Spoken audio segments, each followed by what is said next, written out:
취임 첫날 조 바이든 신임 미국 대통령은 캐나다와 미국을 연결하는 키스톤 엑셀 파이프라인 프로젝트에 대한 대통령 허가를 공식적으로 철회했습니다.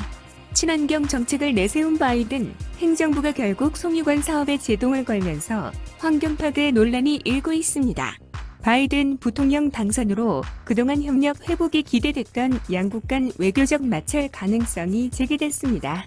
저스틴 트루도 캐나다 총리는 20일 조 바이든 미국 대통령의 파이프라인 건설 허가 취소 결정에 대해 실망스럽다고 유감을 표명했고, 제이슨 케니 캐나다 총리도 당장 미국 캐나다 석유업계의 법적 대응 가능성을 시사했습니다. 캐나다의 오랜 수건 프로젝트인 키스톤 엑셀 송유관 건설 프로젝트는 캐나다 엘버타주의 석유 모래밭과 미국 텍사스의 정유소를 1897km로 연결하는 대형 송유관 프로젝트입니다. 2008년 처음 승인된 키스톤 엑셀 프로젝트는 석유 유출 등 환경 문제로 2015년 전 오바마 행정부로부터 공사 금지 명령을 받았다가 2017년 트럼프 전 대통령의 승인을 받아 공사를 재개했습니다. 이후 2018년 미국 연방법원이 공사 중단 명령을 내리자 또다시 저초 위기 끝에 트럼프 전 대통령의 허가를 받아 지난해부터 공사가 진행됐습니다. 하지만 바이든 행정부의 결정은 파이프라인 건설과 관련된 모든 작업을 중단시킬 것이라고 위협하고 있습니다. 키스톤의 송유관 운영사인 TC에너지는 키스톤 엑셀 프로젝트를 중단하기로 한 결정이 수천 명의 건설 노조원들을 해고할 것으로 우려했습니다. 키스톤 엑셀 파이프라인 프로젝트의 비용은 총 90억 달러로 이 중 엘버타 정부는 작년에 15억 달러를 투자했고 1000명 이상의 직원이 파이프라인 건설에 참여했습니다. 캐나다 구간에 설치된 송유관은 이미 국경을 넘었고 미국에서는 석유를 끌어내기 위한 펌프장 건설이 시작됐습니다. TC에너지는 송유관 건설을 잠정 중단하기로 결정했습니다. 한편 미국에선 조 바이든 미국 대통령이 트럼프 청산이라는 속도전을 벌이고 있습니다. 지난 1월 20일 미국의 26대 대통령으로 취임한 바이든은 취임 당일 17건의 행정명령에 서명했고 사흘째 30여 건의 행정명령을 내리는 등 트럼프 지우기에 급급하고 있습니다. 행정명령은 의회의 승인을 필요로 하지 않는 대통령의 고유 권한입니다. 바이든은 8일 기후변화 협약으로 복귀하는 데 서명하고 석유와 가스 탐사를 60일 동안 중단했습니다. 그리고 나서 그것은 캐나다와 멕시코 국경 장벽을 연결하는 파이프라인 건설을 중단했습니다. 불법 이민자들에 대한 추방도 100일 동안 중단되었습니다. 그것은 1000만 명의 불법 이민자들에게 시민권을 발행할 것을 약속했고, 중남미에서 미국으로의 불법 이민자들을 위한 40억 달러의 원조를 약속했습니다. 트럼프가 금지한 트랜스젠더 군복무도 허용했습니다. 그러자 바이든 부통령의 트럼프 퇴출에 대한 반발이 즉각 일고 있습니다. 텍사스주 정부는 1월 22일 비시민권자에 대한 100일간의 추방유예가 위헌이라고 주장하며 정직 소송을 제기했습니다. 켄 팩스턴 텍사스 검찰총장은 바이든 부통령의 행보가 국외 추방을 허용한 이민법을 위반하고 헌법 원칙을 무시한 것이라고 비판했습니다. 케빈 메카시 공화당 하원 의원도 1000만 불법 이민자들에게 시민권을 부여하는 것보다 1000만 개의 일자리가 더 시급하다며 즉각 반발했습니다. 바이든 부통령을 지지했던 뉴멕시코도 석유가스 탐사 금지에 강하게 반발하고 있습니다. 뉴멕시코주 칼스바드 시장은 수천 개의 일자리가 사라지고 주 경제가 붕괴될 것이라며 반발했습니다. 캐나다를 잇는 키스톤 엑셀 파이프라인의 건설 중단에 대한 반발도 큽니다.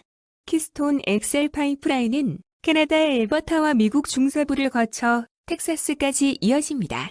오바마 행정부 시절에는 송유관 건설의 환경과 미국 원주민들을 훼손해 중단됐는데, 이번에는 바이든 부통령이 트럼프 대통령의 공사 승인을 중단했습니다. 송유관 공사가 중단되면 건설 관련 인력은 곧바로 일자리를 잃게 됩니다.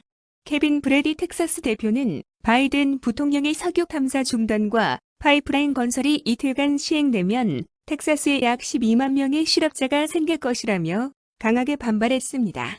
대통령 취임 후 한동안 야당이 허니문으로 불릴 만큼 너그러운 미국 정치의 전통이었지만 트럼프를 지우려는 바이든의 속도전에 대한 반발은 예사롭지 않습니다. 그동안 미국은 세계 각국의 이민자들이 서로 다르다는 점을 인정하며 통합을 유지해왔습니다. 하지만 이런 미국의 가치가 무너지고 분노만 넘쳐 흐르는 것 같다는 평가도 나오고 있습니다. 12개 이상의 주들이 키스톤 엑셀의 취소에 따른 워싱턴 DC에 대한 소송을 고려하고 있지만 전문가들은 엘버타주가 스스로 법적 조치를 취하기 전에 이 프로젝트를 되살리기 위한 외교적 방법을 모색해야 한다고 말합니다. 조 바이든 미국 대통령이 취임 첫날 144억 달러 규모의 키스톤 엑셀 송유관에 대한 허가 취소 행정명령에 서명한 이후 다수의 공화당 및 민주당 의원들과 14개 주 출신의 법무장관들은 대통령의 결정을 제고할 것을 촉구했습니다. 웨스트버지니아 출신의 민주당원이자 영향력을 지닌 상원 에너지 및 천연자원위원회 의장인 조 맨친 미국 상원의원은 2월 9일 바이든에게 편지를 보내 키스톤 엑셀의 취소를 제고하고 안전, 일자리, 에너지 안보에 대한 추가 조치가 가져올 수 있는 잠재적 영향을 고려하라고 촉구함과 동시에 미국이 석유 수출국 기구 오펙 국가들과 러시아에 대한 의존도를 높이기보다는 동맹국들과의 전략적 관계를 통해 에너지 안전을 유지하는 것이 가장 중요합니다. 여기에는 키스톤 엑셀과 마운틴 밸리 파이프라인과 같은 인프라의 개발이 포함되어 이러한 에너지를 가장 안전하고 책임감 있는 방식으로 시장에 출시할 수 있어야 한다고도 말하고 있습니다. 마찬가지로 오스틴 퀘누겟은 몬타나주 검찰총장과 다른 13개 주의 법무장관들이 화요일 미국 대통령에게 편지를 써서 송유관에서 같은 요구를 하고 법적 조치를 취하겠다고 공세를 취하고 있습니다. 서한에는 주정부가 어떤 법적 조치를 취할 수 있는지 명시되어 있지 않지만 주정부가 소송을 고려하고 있음을 나타내고 있습니다. 그리고 2월 4일 사우스 다코타 출신의 미국 상원의원 존 투는 입법회의에서 키스톤 엑셀 송유관을 폐기하는 것은 상징적인 제스처에 불과하다고 말했습니다. 단지 민주당 내 극좌파 환경파들의 손을 들어주기 위해 석유와 천연가스에 대한 우리의 의존도는 여전하지만 연방용지에 대한 석유와 가스 임대에 대한 새로운 유예령을 내리고 키스톤 엑셀 파이프라인의 중단을 촉구했습니다. 캐나다의 반발 역시 강해지고 있습니다. 제이슨 케니 엘버타주 총리는 여러 차례 그의 산유성이 투자자인 키스톤 엑셀의 취소에 대해 미국 정부를 상대로 소송을 제기하는 방안을 검토하고 있다고 말했습니다. 엘버타주 정부는 작년에 키스톤 엑셀에 15억 달러를 투자했고 2020년 3월에 이 프로젝트를 위해 최대 60억 달러의 대출 보증을 제공할 예정입니다.